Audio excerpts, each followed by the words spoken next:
Alright, here we are, day after Christmas. Gonna spend a little time on the truck. First thing, now that I've gotten the inside all cleaned out, all the shelving and the racks are all gone. So it's kind of just a big empty space now. Next thing I want to try to do is get it to run perfectly. I've been sitting for a long time. Got myself 55 gallons of VP race diesel, and I put that in there. I was having a little bit of problem with it not building boost, and the EGTs are very low. So the first thing I started with was some fresh fuel. We got some oil coming out of the turbo, but I'm not quite ready to say that that is bad yet. First thing I'm gonna check is the AFR controller, which is this mechanical guy back over here. There's a diaphragm in there, and that controls, it's got a boost line. The diaphragm inside controls how much fuel and how far the rack moves. So if it's not getting a bunch of fuel because that diaphragm inside is leaking boost, it won't give it enough fuel to spool the turbo up, and it'll just kind of not make a lot of power, which is kind of what's going on. So I'm going to get that off of there and check the diaphragm inside and see what I find. Alright, first thing I'd notice, just taking the boost line off, is this guy is missing a bolt, and the whole thing is floppy. So that very well could be my issue right there. I hadn't even put a wrench on that yet, and it's hand tight. So maybe onto something. It's got a hole here for safety wire, and the safety wire is dangling right there. So evidence of fuckery.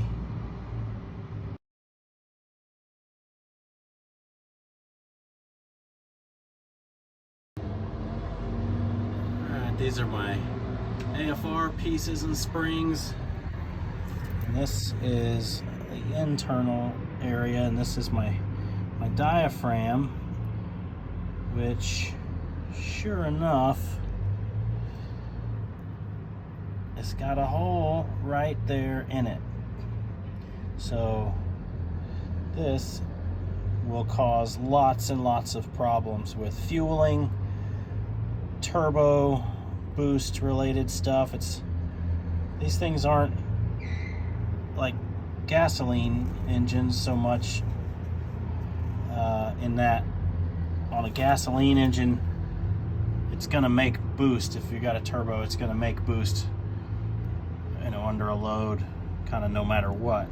With a diesel, it seems like if you don't give the thing fuel first, it just won't make boost. It'll still run. This truck starts and runs great. Idle's super smooth.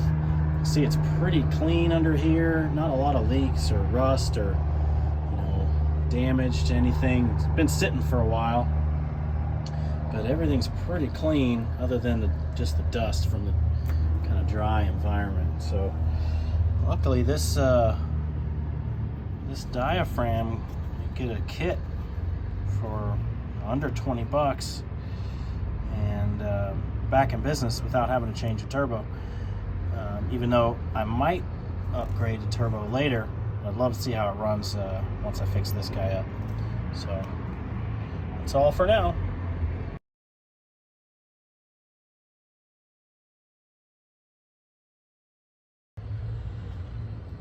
Just taking a little look at the turbo there. It has been some contact from the compressor to the housing, so we might also need to be replacing that. The other problem that I've found here is that this guy it has quite a bit of back and forth play. No up and down. It spins nice, but it's got a lot of back and forth play. I don't think that's good. So let me go ahead and throw a turbo on it. Not real difficult on this guy to get to. Nice, just hangs right here on the manifold. So stay tuned. We'll make another video about doing that. If you guys have any suggestions on turbo upgrade, there's no good reason to put a stock one back on there when you can get something better. Let me know. Alright, well, we got the turbo off, which was really straightforward. No issues or broken bolts or anything locked on.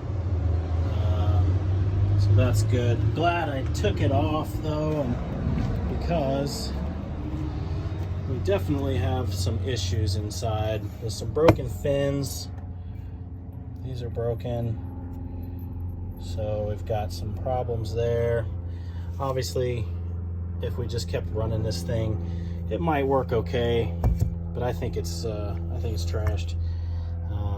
So I've gotten some quotes on rebuilding these, but I am thinking more about just an upgrade instead of going back stock. But at the same time, I need to make some money with this thing maybe first. So rebuild is about half the price of a brand new upgrade. So let's go shopping.